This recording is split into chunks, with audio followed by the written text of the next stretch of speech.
So the dreaded vehicle repossession. Ouch, repo man. Yeah, Okay. actually saw one just yesterday. Wasn't mine, thank goodness. Thank goodness.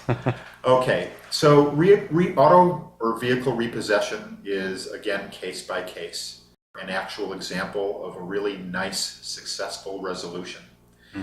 This was a vehicle repo sent by a major bank to a collector where it sat for years and years. And the debt owed was almost exactly $10,000. So in negotiations, we got that settled for $2,100. That's a 79% discount, pretty good. Yeah. But actually more importantly than that even, what's more important than that was we got the repossession completely off the credit report. Now this was not something that the collector could even agree to do, but because of our relationships with high people in that bank, and because of another tactic you'll never see on the internet that I developed, I know I developed it, we were able to put a contract in place that repossession would be deleted. And once the bank realized that we legally put that contract in place, they agreed to delete the repossession. Even lawyers love my little tactic on that. And the reason that I know that I thought this up is because I've spoken with an awful lot of collectors in this country, general managers, floor managers, owners, chief operating officers. Okay, we've never seen this before, Dave. You got us. But this sounds like something obviously I would need you to do then. Right. Yeah, I mean, it's a combination of federal law and state law that I studied and made sure I understood and bounced it off of a couple of lawyers. They agreed that it was a solid tactic. Actually, in one case, to figure out how solid it was, this is kind of an interesting story, if we have time. Yes. Okay. So I wanted to see how big a hammer this tactic actually was.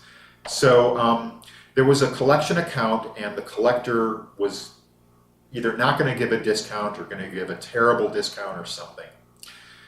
And with the client's willingness, I asked, can we just send them something that ordinarily other companies would settle for?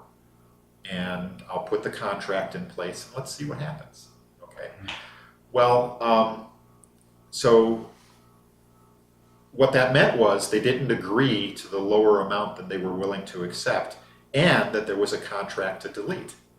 Okay, so the chief operating officer of that very large collection company sent this matter to the corporate attorney in St. Louis with 300 lawyers in their building.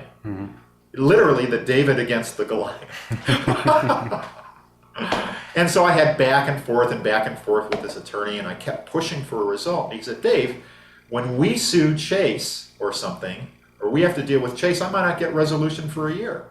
And I'd say, well, I'd probably get resolution in 2 to 4 weeks. This shouldn't take that long. You do? Yes, and I can prove. Okay, so anyway, he pulled the recordings from my interaction with the collector. Okay, you know, this call will be recorded. And about 6 weeks later, and over 25 hours of my time that I did not charge the client for, because I wanted to see how powerful is this tactic, right? The lawyer says, okay, we'll accept the money you sent and we will delete. I said, good, send me a settlement letter. And the story doesn't end here, because the settlement language was crap, but a lawyer wouldn't have accepted that either. So I said, here's the language I want. I proposed it. He sent it back. The client approves it. Right? So they accepted the amount, we got the permanent deletion, and I have a solid tool that no one else has. So we use it, but not in that way. Now we get the settlement amount that they'll agree to, because we can't spend 25 hours for $175 or $200.